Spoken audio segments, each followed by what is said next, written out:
Yo, yo, yo, what's up, everyone? Welcome to Smeezy MMA, man. And today, I got some easy plays for you boys, all right? In this video, we're going to be breaking down every single fight from a strictly betting perspective. If you want to see why I pick certain fights, why I think they'll go certain ways, I already dropped the full card prediction video, and I also dropped a video talking about why I think this card is very underrated, all right? I'm very excited for this card. This is the third video of the week. This is the hat trick for UFC Belgrade. Man, we popping off here at Smeezy MMA. But without further ado, let's get into the video because what's a fight card without some bets? So let's get into the first fight of the night. In Marina Spasic versus Stephanie Luciano. And in this matchup, I'm going to be picking Stephanie Luciano by decision, but from a betting perspective, when I'm looking to attack this fight, there's not much that I like. And honestly, I don't know if I'm even going to place the bet that I think is the best value because I'm looking at Stephanie Luciano at minus 320. I think that's overinflated. And then I look at Stephanie Luciano by decision, which is how I'm picking her. And that's either favorite or I think it's plus one. Yeah, it's minus 130. As you can see, I'm not that confident that Stephanie Luciano wins this fight. I think Marina Spasic is live. She is a dangerous girl that has a lot of KO victories, so maybe that's a side you want to play. But Stephanie Luciano seems like a pretty durable girl. I've liked her fights against Talita Al-Ansar. I think she's the more well-rounded person that can get this fight down to the ground. But on the feet, I think it's very close. And I'm kind of on the side that Spasic can stuff some takedowns. And on the feet, I think she could steal around, make it a little bit weird of a fight. It's women's MMA. The way I saw it was plus 3.5 at plus 115 on the Marina Spasic side, I think could be good value. She might be a fast starter. She showcased some decent cardio. And while Stephanie Luciano is good, she does have good striking, and I favor her maybe slightly in the striking. She has the more well-rounded approach. If you can hear my dog, ignore that little piece of shit. But Marina Spasic plus 3.5, I think, is probably the side. Shut up! All right, we're back. I killed my dog, so we're good.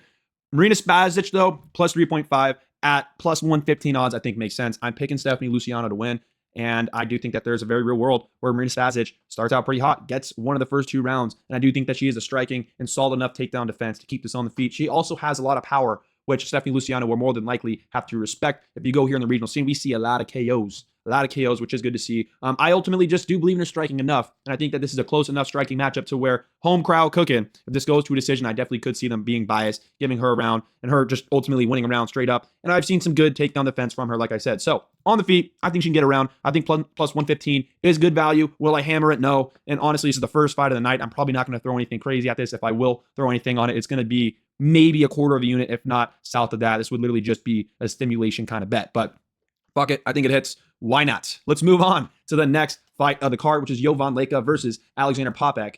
These two gentlemen right here. Everyone loves Jovan Leka. This is everybody's lock of the week. I don't see it that way. I think he will have success in the heavyweight division. I think that he probably will win 2-3 fights in a row. I think he wins this one. But I'm not playing minus 250, and I am a little bit concerned in this matchup because Alexander Popek, even though he's not even in the UFC as a light heavyweight, and he is taking this fight on short notice, he has tools to move up against slower opponents and have success. And Jovan Leka, while he is a quicker heavyweight in comparison to the heavyweight blobs, he still is a blob. And Popek, who has a kind of style where he can float around on the back foot, he's comfortable there. At times, he'll stay very defensively sound. And if he's circling around, finding low kicks, and Jovan Leka can't get into the clinch, he can't grab a hold of Alexander Popek, and he's not really connecting with the striking from range, because he's the slower guy that's used to being the quicker guy, there's a very real world where Alexander Popek extends this fight and wins. Now, I see a lot of people saying, well, Alexander Popek could clip him with the right hand, and I think that is possible, but if anywhere in this fight is going to benefit Jovan Leka when it comes to the weight advantage outside of if he could get a takedown and whatnot, just based off of the natural fucking advantages, it would be his ability to take a shot from a 145er. Why did I say 145er? A 205er. Fucking hell, bud. Popek has some good power. He can crack a little bit. He has taken fights on short notice too, just so you guys know. One of his best wins of his career, he won against a 7-0 prospect, took it on short notice, and was a big underdog in this fight right here. Took him down, had success. So he showcased improvements in his takedown defense. He showcased some improvements in his takedown offense, getting the grappling going. He has some power, yes, but Jovan Leka, being the better guy, I think he has shown me that he can survive. But where this is inflated, okay? Everyone loves Jovan Leka because of his performance on the Contender Series against Azamat Nurmagomedov, whatever the fuck this guy's name is. But this guy is a good wrestler. He's a better wrestler than Popek, but he essentially took down Leka, not with will, but decently easily. Got to bad spots. Leka was very good at surviving and extending the fight, but Leka didn't necessarily do anything to get that fight back up to the feet. Now, a quicker guy in Alexander Popek that can be explosive in moments could find takedowns potentially on Leka. So considering the fact that I think that he might be quicker on the feet, could circle around and extend this fight, I think it does make sense that he could win by decision. And I would say 3 out of every 4 times that he wins his fight, it's probably going to be by decision. And I already told you guys earlier on, maybe I didn't because I've had to refilm this once. But at minus 250, I think that's horrible value. I'd give Popek like a 45% chance to win this fight, ironically enough.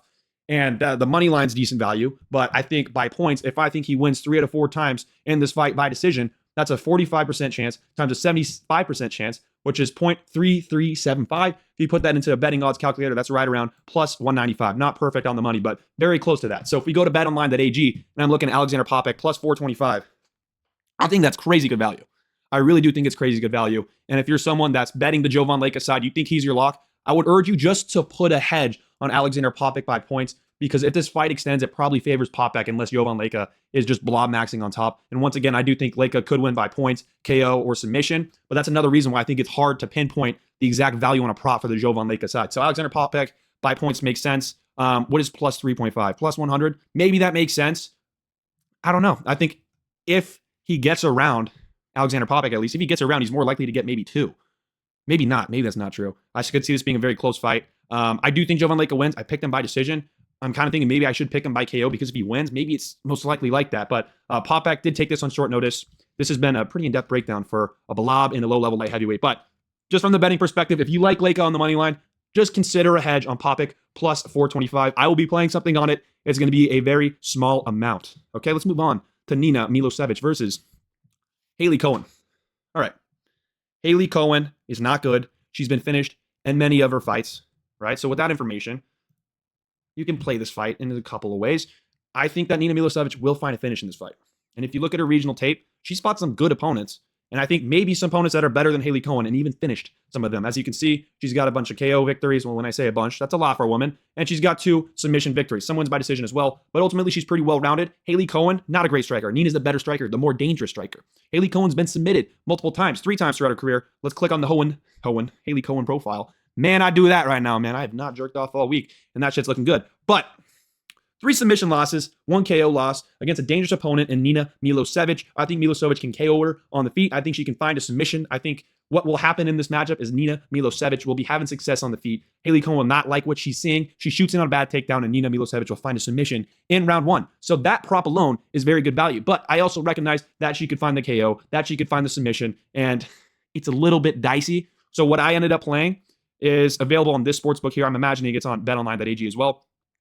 But at under 2.5, you get plus money, plus 115. I played some money on this. I might end up putting some more on it.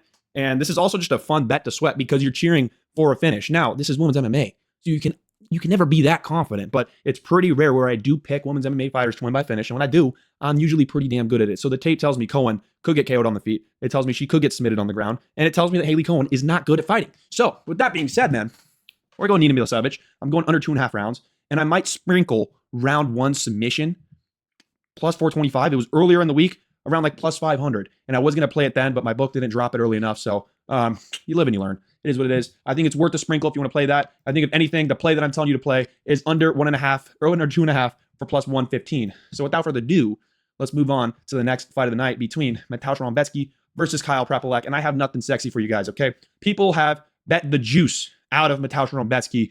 You can't really play anything from the Rebecki side, in my opinion. Earlier in the week, he was minus 350. That could make more sense. He's minus 700 against a guy that was scrapping with Drew Dober, is gamed on the feet, and stylistically will have success on the feet against Mateusz Rebecki at plus 505.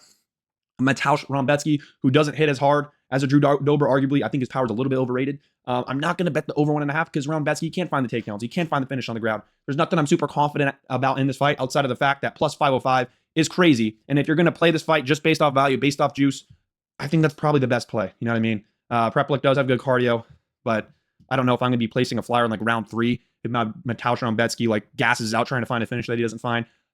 If I was to play something, I'd do Prepolak on the money line. Very, very small bet. That's a min click. Personally, I'm just not going to bet it. I'm not going to bet it. So I'm cheering for a fun fight. I want to cheer for Rebecki. When I look at KO, submission, and points, all very similar, plus 200. I don't feel very confident that this goes one way or the other. So I don't know. He's like minus money to finish inside of the distance. I think it's minus 165. You can bet that. It's probably a fun bet. I think it probably hits, but I don't know. I'm just staying away from this fight. Mateusz, like I said, is just juiced to the gills, not in terms of steroids, but by the bookie juice. So if you're playing something, Prepolak on the money line, because he could win by KO, weirdly enough, just with how much Roundbetsky gets hurt. And maybe Roundbetsky gasses in a weird fight. Yeah, plus 500, good value. I'm not playing it.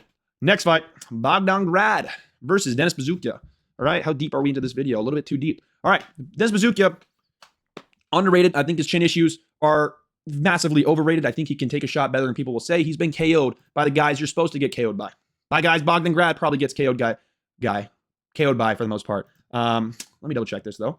Marcio Barbosa, crazy power. He took a good shot from Francis Marshall, recovered, got back up to the feet. He has a good ability to scramble back up to the feet. Pretty solid takedown defense. Trains with Merab, Aljo, all of that. I'm not going to give you the breakdown because I will be picking Bogdan Grad by decision.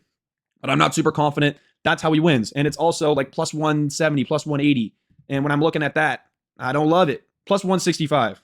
You know what I mean? Bogdan Grad by KO, plus 300. Maybe there's value on that. But Bazooka's chinny issues, I think, are overblown. And while it definitely can happen, Bogdan Grad is a guy that gets clipped a lot from range as well. I think Dennis Bazooka is live by KO. I think he's also live by decision if he hurts Bogdan Grad multiple moments, because Bogdan Grad's the type of guy that can get hurt bad, fight his way back into a fight. Ultimately, I went through trying to find the prop that makes sense, and I don't even know if plus 3.5 makes sense on the Bazooka side because I could see Bogdan Grad dominating with this wrestling, weirdly enough. So if you're going to play anything, I think Dennis Bazooka on the money line is a good play. I think it is a good play. Am I playing it? No, because it's not a big enough value for me to want to do it. And if you go here, plus 165, that indicates a 37 implied odds. I would give Bazooka like a 48% chance to win that fight. I'm very close, very torn on it. Wanted to pick Bazooka throughout the week, but it is hard to pick Bazooka. So value on Bazooka money line. If I was to bet it, that's what I would bet. But I don't know if I will be betting it because, like I said, I'm picking Bogdan Grad. So another pass for me, most likely. So now let's just move on to the next fight of the night between Borislav Nikolic versus Mark Volagdin. Now, I get the Nikolic hype. He's a lot of fun to watch, but there's some holes in his game that I don't know if they will translate well to the UFC. Now, Mark Volagdin might not be the guy to take advantage of it, but what I see of Mark Volagdin, not just in the UFC, if you go back and you rewatch some regional tape, he has some tools where I think he can win this fight, and I'm picking him to win this fight. So when I'm trying to attack this from the value side, it's kind of interesting. I just ended up playing the money line. And if you want a more in-depth breakdown, I probably talk about that fight like a 5, 6, 7-minute breakdown on my full card prediction video. I'll try to keep it clean for you. But I think ultimately he can find takedowns. I haven't seen... I'm fucking retarded. Where's the fucking line, man? This shit's pissing me off. There we go. Okay. My brain's been fucking me all day, man. Mark Volagdin, by points, like I'm not confident there. He could find a TKO. He could find a submission. I think this is a good flyer prop. If you want to play that, I think this is good value as well. I just want to look at the straight bets here. And yeah, I think that's all that I would play. Maybe 3.5 points. These are three bets I think do make sense. The reason why I say this is if you watch Borislav Nikolic's fights, you see this guy gets taken down in every fight. He has some of the worst takedown defense probably in the entire UFC, and he's taking this fight on short notice. And he is a bigger guy for the division. Someone that's taking this fight on short notice is probably going to be having a tough weight cut when they're as big as he is. And even though he's showcased some good cardio, it's not been like he's weaponized the cardio like some other fighters that have set a good pace have done. He kind of weaponizes his cardio in terms of he'll get his ass beat, he'll survive, and he'll find the right position, and then he'll fluke a win. It sounds stupid, but this guy gets taken down a lot of his fights. He ends up down in a lot of his fights. He loses rounds, which is why if you don't think Mark Volagdin wins, I think plus 3.5 makes a lot of sense. If my book ends up offering, I don't have money in betonline.ag. I bet on another book. But if my book offers plus 3.5, I might throw a little bit on that for Mark Volagdin because I think there will be rounds where he's landing takedowns, landing shots as well. And Borislav Nikolic has blown some rounds to some very bad fighters. But ultimately, I sprinkled some of Mark Volagdin money line. I'm probably going to play some on plus 3.5. And submission, if you're looking for a flyer, if you're looking for fun, if you do well earlier on in the card, and you just want to fucking throw something at the wall, it's a good play, man. It's a good play. I see Nikolic struggle with shorter fighters that can wrestle a little bit. Mark Volagdin, sneaky submission game, sneaky wrestling game, the pressure forward style. I think it could give Nikolic some problems, more so on short notice. And I look at Nikolic's striking game. It looks like a shittier version of Marwan Rahiki, and I don't like how he looks when he extends combinations. So he is good. He is so much fun to watch. I'm a fan of Nikolic, but when it comes from a betting perspective, I'm liking what I'm seeing from Mark Volagdin on a full camp, and I do like some of the plays on this side, like I said. So consider some of those. Maybe I'm delusional. Maybe I'm not. I don't think it's a biased pick because I do like both these guys, but that's just how I see this fight going. Let's move on to Oban Elliott versus Michael Oliveira. We are now 15 minutes into this video. We're going to keep going. We're going to keep moving. We're going to go a little bit quicker. Michael Oliveira, I love this dude. I've hyped him up all week. Go watch any of my last two videos where I talk about his style. I break it down. But ultimately, he is pretty patient. And when I was looking for a play in this fight, I think maybe there's slight value on the Oban Elliott money line. When I was trying to price Michael Oliveira when it comes to betting odds, I was saying this guy's probably got like a 72% chance to win. That's minus 257. So if you go here, you look at Oban Elliott at plus 280, which let's double check fightodds.io because this shows the updated odds. I think that should be pretty accurate. Yeah, it's perfectly accurate. There is some value on the Oban Elliott moneyline side. I'm not going to play it though. It's not enough value for me to want to play that, especially with me being a fan of Michael Oliveira. I'm going to be playing Michael Oliveira. But when I look to play it, I'm seeing a lot of juice. A lot of juice. You can't get me to play that money line because that's pretty steep for a guy making his debut. That's a little bit unproven and has had some moments where he struggled on the regional scene. I love his style. I think he is very patient, and I think for that reason, he might have success in round one, but I think it can extend past round one. It seems like the books think so as well, where over 1.5 is favored at minus 165. So when I see that, I'm thinking, well, shit, I picked him by round 2 KO. He got round 2 KO against Victor Valenzuela. I think Oban Elliott's chin probably isn't as good as Victor Valenzuela, and while he might get hurt, or Michael Oliveira is not the type of guy in his debut to go all out for that finish once he hurts a guy in Oban Elliott. So I think he gets the KO in round 2 at plus 300. That indicates a 25% chance to win in round 2. I think that it will get to round 2, and if it gets there, I think that's when Michael Oliveira, a counter striker that kind of waits for you to make mistakes, I think that's where he will find something big, and I think 25% makes sense. I would price it more like a 27% chance, which maybe I'm just saying bullshit and just making dumb prices so I can get the mental gymnastics going in my head to where I can justify making a bet here. But I think plus 300 does make sense. I think it's a fun bet, and I think it just does make sense. So don't expect Michael Oliveira to come out here and maraud his way in round 1. I think this fight could extend past round 1. And it kind of just depends on how Oban Elliott is going to fight. So I don't know. I think there also is a situation where Oban Elliott loses round 1, is getting torn apart from range, so he gets a little bit antsy and makes a mistake in round 2 and gets sniped. So I think Michael Oliveira round 2, I will be playing a little bit on it, not full units, maybe not half a unit, but maybe enough right around that range to win an entire unit. So once again, wait towards the end of the video. I will showcase my full betting card, probably with units and all that. But round 2, I think makes sense, slight value, and it's a fun bet, so fuck it. Next fight of the card, Tofik Musayev versus Ludovic Klein. I haven't prepared for this one at all, actually. Fuck bud. Ludovic Klein is my pick. I think the money line is bad value. If you saw Ludovic Klein in his last fight, he got injured and his ankle got taken out. So plus 226, that's good value. And that's how I think I'm going to tell you guys to bet this fight. Ludovic Klein minus 3.5. Yeah, plus 3.5 at minus 135. I don't think that's great value. Ludovic Klein has struggled with the Mateusz Gamrot. And while he did very well against Mateusz Rambetsky until he got taken down, until he broke his foot in round 3, Tofik's bigger than Mateusz Rambetsky. He arguably has better or more dangerous power, and he's a different kind of frame where I could see him finding the takedowns. I think Ludovic Klein does have good takedown defense, but it's not as good as some people are saying, and it is a little bit questionable on short notice. There's not one specific prop I love from the Tofik Musayev side because I could see him win it by decision. He is a guy that scores pretty well on top, and he could win by submission as well. So I'm not going to play this fight because I do like Ludovic Klein, and I don't think this is enough value for me to want to play it. But if I was to play it, I think Tofik Musayev on the money line, I think there's value there. I'm probably not playing it like I said. I want to cheer for Ludovic Klein. I don't like Tofik Musayev, but if I put my bias aside, I think that plus 226 is a little bit steep for me. So, yeah, Klein's a pick. Klein's a pick by decision. I don't love any specific prop, to be frank with you guys, and for that reason, this is going to be a pass situation for me. So let's move on to the next fight of the card between Milos Janicic versus Noah Gagnon. And I'm going to pause that thought right now because I got to take a shit, and we'll be right back. All right, we're back. Noah Gagnon versus Milos Janicic. In this matchup, I'm picking Noah Gagnon. When it comes to the betting side, I like Noah Gagnon on the money line, and I like him by finish. Now, Milos Janicic is dangerous. He is fun to watch, but when I watch the tape, I just think Noah Gagnon is better. I'm not really going to be playing a hedge. I think the value is probably on the Noah Gagnon side on the money line. And I also think that Noah Gagnon, ironically enough, by finish, even though Milos Janicic is this great finisher, no one really thinks he's going to get finished. I don't know if he has been finished throughout his career. Let me double check that. But when I watch his fights, bro, I don't love his striking. I think he's got a good jab. He fights behind it pretty well. He's got some good power, but when he throws in the pockets, I don't like the way that he extends his combinations. Okay, he's been finished before in the second round. I picked Noah Gagnon by round 2 KO. I'm not going to be playing a very specific play kind of like that. I will be playing Noah Gagnon inside the distance at plus 150. But what I will say is I placed my action earlier on in this week when I was being retarded and I didn't know that Noah Gagnon took this fight on short notice. So you will see that I put a few units on Noah Gagnon just because I like the value. And I really like the fact that you have said 80%, 90% of people picking Milos Janicic and 20% on Noah Gagnon. And if you go here, you can see Noah Gagnon opened at plus 375 and immediately shot. And now he's the favorite at minus 120.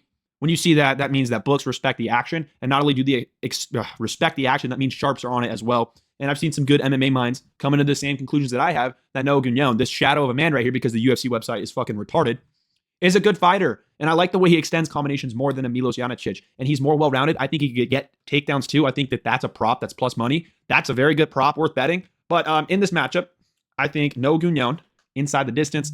Let's see where that is right here. Noah Gagnon. right there. Fighter wins inside the distance, plus 160. That's good value. It's better value than I got it at. But that's just because my book takes a little bit of juice. And then on the money line, I think it does make sense. We're going to go straight bet so you can see it. I got it at minus 110. He's minus 120 now. I think it does make a lot of sense. And while a lot of people will say Milos Jancic is fun, he is a lot of fun. I don't think he's that good. I don't think he's this beautiful prospect that some people think he is. And I think he is open to getting KO'd. And to some degree, he might be a do or die kind of guy, and especially in this matchup. So no, Gunyan is a good play inside the distance. I could see him winning literally by all three methods of victory. And it seems like so can the books, as we have sub, points, and KO all pretty well. Whereas Milos Jancic by submission is a pretty long shot. But I think that's not even bad value for Jancic. So I don't know. We'll see. Gunyan is the pick. You'll see the unit breakdown later on. But yeah, that's the breakdown, man. Next out of the card, Vlasto Chapeau versus Gilbert Urbina. In this matchup, I have bets. I don't know if I love the bets at this point, but I hate minus 340 on Vlasto Chapeau. I think Vlasto Chapeau wins. I think he blasts Gilbert Urbina in round 1 by KO. But I bet Gilbert Urbina money line. I put a little sprinkle. It's a part of my hedge because I bet under 1.5 rounds. And if this goes over or under 1.5 rounds, if this goes over, fuck! Can't talk today, man. If this goes over 2.5 rounds, fuck! This goes over 1.5 rounds, Gilbert Urbina probably wins. So that's why I bet the money line. But what I have in parlays so far this week is under 1.5 rounds at minus 260 is what I got it at. Another reason why I bet it is because earlier on in the week, it was priced at minus 300 on betonline.ag, as you can see right here. Let's see what it is. What is it? It's minus 260 now. So it's fallen a little bit, which is a little bit scary. That's fine. Earlier on, it was minus 300, and I got it minus 260 on my book. So I bet that, seeing that there was an odds discrepancy, and I could have gone, what is it called? Martingale if I wanted to. Not Martingale. Albatross betting if I wanted to. I didn't. I took it. And I do think that there's a very good chance this fight finishes early. As you can see in Gilbert Urbina's career, he has a couple first-round finishes, a couple second-round finishes as well. And Vlasto Chapeau was a do-or-die kind of guy. And I do think that when Vlasto Chapeau gets taken down, Urbina's the much better grappler and easily could find a TKO and easily could find a submission. And if anyone wins this fight when it goes long, it's going to be Gilbert Urbina. So I think this is the right way to play this fight. It's going to be these two props right here, under 1.5 rounds, and Gilbert Urbina money line, because there's a very real world where Gilbert Urbina wins inside 1.5 rounds, and both these things cover. And this also allows you to cheer for Vlasto Chapeau. So I think this is a fun kind of bet for this betting card, but it's also a good hedge opportunity there if things do not go your way. Okay, so let's move on to the next side of the card, which would happen to be Dusko Todorovic versus Robert Valentin. Man, I don't have a bet on this fight. I'm not going to lie to you. If there was some value, I think it's probably on Todorovic money line. But I think both these guys could weirdly enough win in basically any method. Submission, KO, decision. Just because they're both shit. They both make mistakes. And you never know which version of these guys are going to show up. You know, maybe Valentin makes a lot of improvements. Maybe Dusko doesn't look as slow and as sloppy as he kind of has in his last few fights and shows up kind of the way he looked against Jordan Wright. But even in that fight, he was not doing good in round 1. So I picked Robert Valentin by finish. When I look at the betting odds, that's not something that I'm going to be playing. Let's look at it. Right here. Fighter to win inside the distance. Where the fuck is it? All right, brother. Who cares? Robert Valentin by submission plus 225. Or Robert Valentin plus 250 by KO. Fighter to win inside the distance. Minus 120 as a favorite. Dude, I don't love that, dude. I think I'm giving Robert Valentin a 51% chance to win this fight. Dusko Todorovic, who could win by KO. Maybe submission. Probably decision as well at plus 135. That's probably value, but it's not enough value for me to want to play that. So let's move on to the next fight of the card between Alexander Rakic and Marcin Tybura. In this matchup, I'm going with Alexander Rakic. All right. I bet him earlier in the week on the money line, and then I watched some tape, and I'm a little bit nervous. But realistically, I think going into this matchup, I give Rakic like a 77% chance to win this fight. I know it's very oddly specific, but I think he wins more than 3 to 4 times on paper with how this fight can play out. But I think in hindsight, this could be a situation where we're looking at Alexander Rakic and we think he wins 95 out of 100 times. And this is a good value line. I bet him early on in the week. I got him at minus 350, minus 340. I'm not exactly sure. Now he's up to minus 360, minus 370 territory. I think it was a good bet.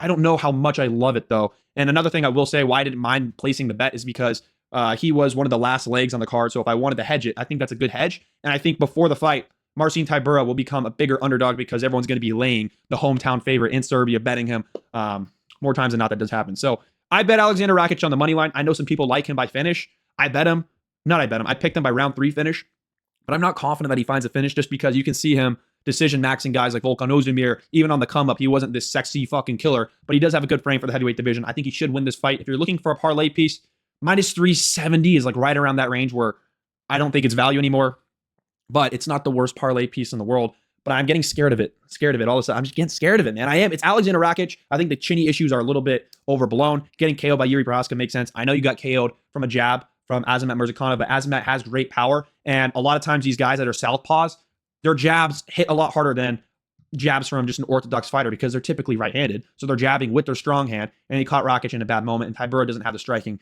that Alexander Rakic has been facing. Tybura's looked bad. I think Rakic stuffs the takedowns, and I think there will be a situation where he stuffs a sloppy takedown from Tybura, ends up finding a KO in rounds 2 or 3. Yeah, I don't love anything in this fight. I don't love anything in this fight. Rakic by KO is like a little bit juiced, to be frank with you guys. So do with that information what you will. I'd say you go Rakic money line, probably in a parlay, to be frank with you guys. Just because a lot of times too, you have to be considering is when you have these big favorites and they're right around exactly what I would price it at, like minus 360. Just to calculate that, by the way, you go 36 divided by 46. So that's a 78% chance to win that fight. I think that's right around right? Maybe 77%. When you parlay, they give you a little bit of value on top of that. So I think as a parlay piece, it could make sense to play. I already played it at better value. I'm probably not going to be doubling down on it, and I'm getting more scared throughout the week. So do your own research. Feel how you will feel, but he will be in the parlays. I probably put too much on him, but we'll get to that when we get to that. Alexander Rakic by KO plus 110. I don't see it. I really don't see it at that type of value. Rakic by points makes sense at plus 175, but even then, these are just not playable lines in my opinion. So I'm staying away from it, and we're going to go to the co-main event of the evening between Navajo Sterling and Jan Blachowicz. I have 2 bets on this fight. It's going to be Jan Blachowicz on the money line, and it's going to be Jan Blachowicz by decision, which is sitting at plus 450, and I think that is crazy value. I think that is a gift from the books. I will be playing that. I will be playing Jan Blachowicz on the money line because there is a world where fucking Navajo does some dumb shit, gets caught in a guillotine because he was just throwing his head into shit against Ion Kutalaba, basically Benoit maxing, and he does get clipped on the feet, and power is one of the last things to go. And while I think Jan Blachowicz has overrated power, you never know with Navajo Sterling, who's taking such a big jump up in competition, if he's really facing some real adversity against Jan Blachowicz, who gets that jab going, gets the almighty low kicks going, he definitely could find some weird shit. So I like Navajo. I think he's a fun fighter to watch. Minus 335 to me is fucking ludicrous. I almost picked Jan Blachowicz, but I don't have enough sack. But what I will say is this value is insane. Way too crazy for me not to touch. So we have Jan Blachowicz on the money line and Jan Blachowicz by decision. Both kind of sprinkles, not a big play, but I do think that this value is way too good to pass up. Plus 3.5 at minus 115. It's kind of interesting, but at that point now, I say you just play by decision. You know what I mean? If Jan Blachowicz gets around, which he probably does, right? I don't know. I really don't know. I'm going to stay away from that, though. So we'll give you the plays. Let's move on to the main event. I don't know how deep the video is at this point. We're probably right around 30 minutes. But Daniel Rodriguez, Uros Medic. I went with the under 1.5 on my book here. They have it listed at minus 170. Given the value discrepancy, I put a lot of money on it. I do think that this fight ends early. I love Uros Medic, and I've been betting him for some time. I've been telling people he's an underrated fighter, and he's proven me wrong, and then he proved me right. So I bet him against Punahele Soriano, got his odds opening at like minus 130, minus 140, hammered him, and then he moved to like minus 250 later on in the week, and I thought I was the sharpest dude this side of the Mississippi, and all of a sudden he goes out there and he gets sniped in the first round by Puna. In a rematch, he's probably a bigger favorite against Puna than he was in the first fight. Maybe not, maybe right around there, but he is the guy that gets clipped by lower level fighters, and Daniel Rodriguez just hurt. Kevin Holland had a great performance. Now he's coming off an 8-month layoff. So play this fight how you kind of want to. The value on the money lines is on the Daniel Rodriguez side. We've seen Uros drop by Semmelsberger, or hurt more so than dropped. Hurt bad by Urbina. Dropped, KO'd, finished by Punahele Soriano. And yes, he had a good moment against Jeff Neal, and I picked him over Jeff Neal. It's hard to be confident against this guy, against a guy like Daniel Rodriguez that just finds weird ways to land shots, connects on guys like Kevin Holland, and Holland has a very good chin, and he was able to hurt him. So under 1.5, I think makes sense. Stylistically, I think that they go at it and someone gets finished early. I think Uros probably wins. I think he probably wins by KO in the first round. And if not in round 2, he can probably find it early. So I think minus 170 makes a lot of sense. Is it the hammer of all hammers? Nah, but it makes sense and I like it. And I think it is slight value. And I think it also is a very fun prop to cheer for. So maybe there's a little bit of bias on that side. So yeah, this is going to be the play. Minus 185, like it is playable. It's not as hammerable here because, yeah, I don't know. And then Daniel Rodriguez, money line makes sense. And Daniel Rodriguez by finish, I'm curious to see what that would be, is plus 375. I'd say you might as well just play that if you're going to play Daniel Rodriguez money line. So I'd say you play the under 1.5. I got it minus 170. It's still minus 170 in my book. If you can find that, play it. And if not, Daniel Rodriguez inside the distance at plus 375. That's very good value. That's very good value. Does it hit? Probably not. Probably not. I think Uros Medic gets that finish early. But those are all the props that I'm going to be targeting. Now, let me try to get some sort of a thing on screen here so we can talk through my bets, the unit sizing, what you should be looking at, and kapow. Let's get to it. All right, I know it seems like I have some anger issues, but I got some love in my heart for you guys, so I made this crafty PowerPoint for you guys. Doesn't look that great, but I understand we all have bad attention spans, so we're just going to flip through this really quick. Going to recap everything. So, the best bet for each fight on a PowerPoint. Boom.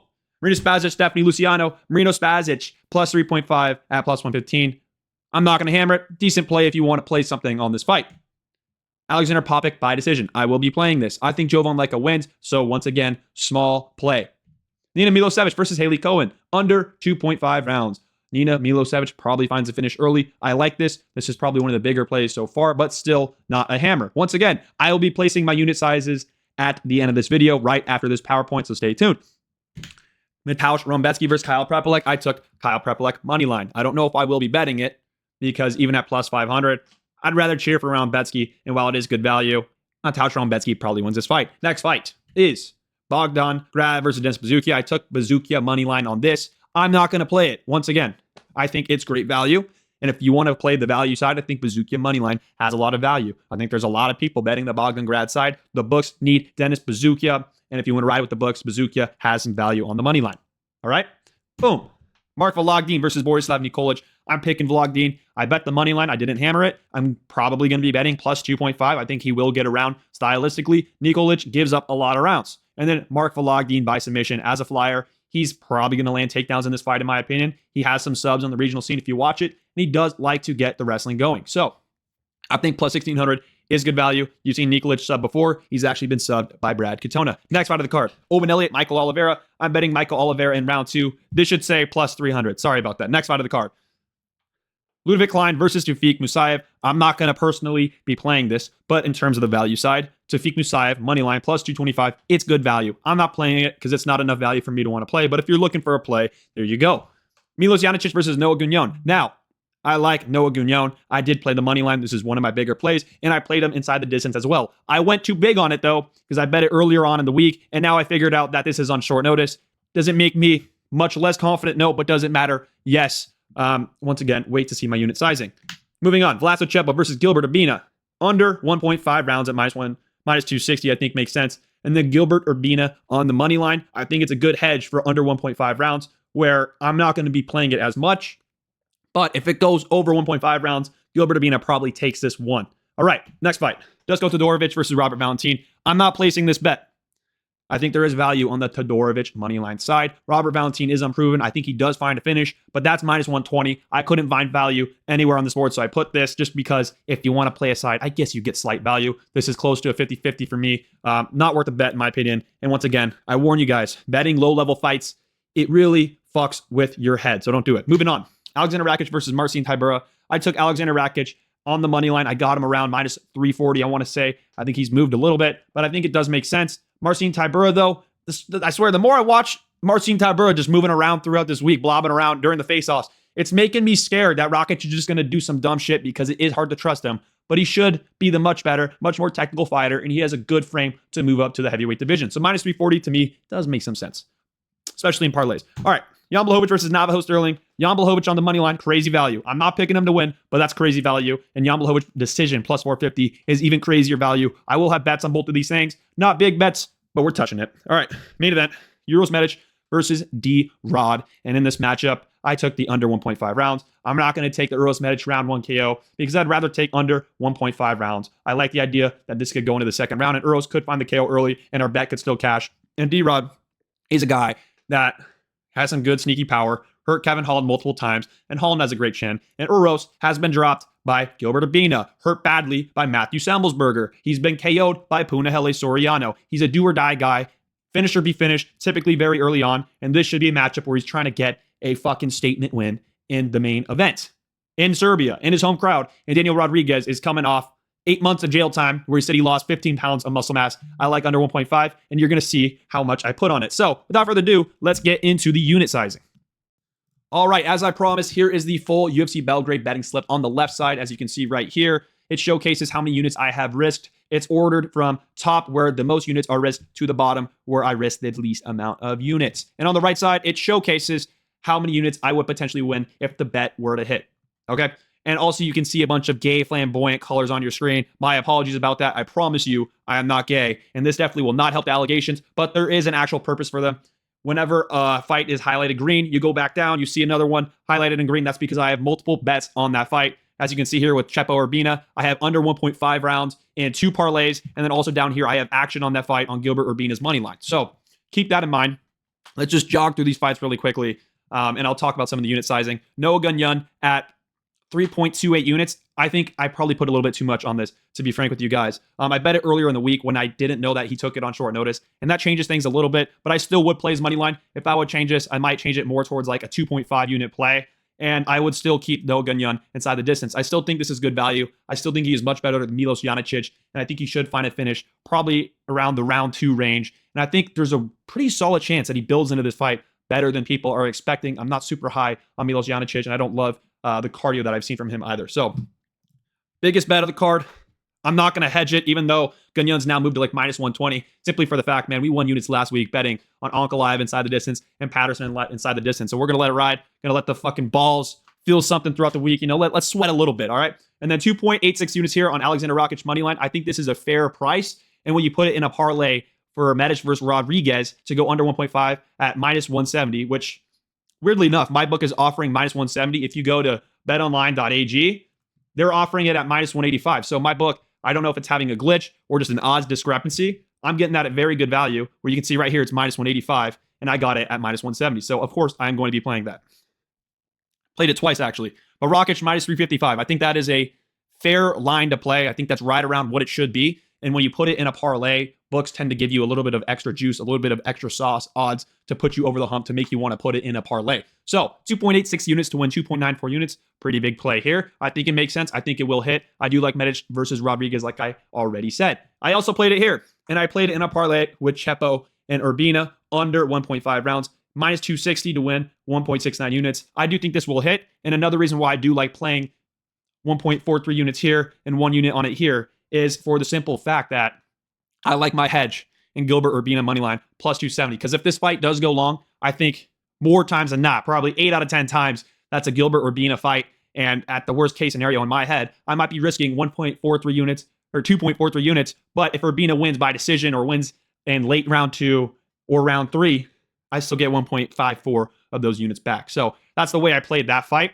When you look at Cowan Milosevic here, under 2.5 rounds, plus 115 to win 1.94. I think this is great value. Like I said, I'm confident in Chepo versus Urbina. I think Urbina finds a KO early. Chepo finds a KO early. I think Urbina is also live early just because of Chepo's fighting style, potential grappling holes as well. And then Cowan Milosevic, I think Milosevic is going to find that finish early. And if you're giving me plus odds to do so, yeah, I'll gladly fade Haley Cohen. I could see Milosevic with a round 1 submission. I didn't end up playing that prop, but it does make sense, guys. It does. All right. Noah Gunyan inside the distance. I already talked about this. Moving on to Mark Vologdin. I have a bet on him plus 3.5. So that means if he wins 1 round on 3 judges' scorecards and can still lose a fight, we will still be taking home 0.71 units. And I also have a 0.71 unit on Mark Vologdin money line plus 150 to win 1.07 units. I think this is a good bet. I think Mark Vologdin wins. I'm not confident, but I do feel like he definitely could get around. So that's why I played that. And then Gilbert Urbina money line. I talked about that. We already mentioned Milosevic versus Cohen. I have a total of like 1.29 units on it. I think that's fair. And then Jan Blachowicz money line. I think that is just too sweet of odds to not play. And I said, fuck it. Why not put in a parlay to win 1.88 units? And then Jan Blachowicz by decision plus 450 to win 1.31 units. Another crazy value. And some more flyers. Mike Oliveira round 2 plus 300 to win 0.87 units. I like it. And Popek by decision. Once again, I don't think that will hit, but crazy value. And I'm going to be playing value more times than not. One of these probably does hit. And if they don't, fuck it. It's fun to bet on shit like this. So that's the full card. The next thing I will say is you'll see a bunch of parlays. And if the first leg hits more times than not, that means I'm going to fire units on the second leg because that's why, not that's why, but I'm still confident in the second leg. So even if the first one misses, I have no problem playing Medic Rodriguez if Urbino bricks. You know what I mean? And then Jan Blachowicz has a second leg here at plus 270. You know, I'll probably let it ride if Koen Milosevic hits. You know what I mean? So obviously you can always hedge in parlays too. That's an advantage. More times than not, I say not to hedge, but we're playing value here. And I really do like this card. I think this is fun. I think we're going to get a lot of fun fights, and I think we're going to make some bread. So let me know what you like. Let me know what you don't like. And we'll be back next week. Make sure to like, subscribe. Thank you guys so much for watching. And yeah, give me video ideas, man. I'm here for the team. I'm here for the people. Let's build a Smeezy army. And hopefully you enjoy some of these easy plays. That was really not that good. All right, take care, guys. Have a good one. Thanks for watching. Peace.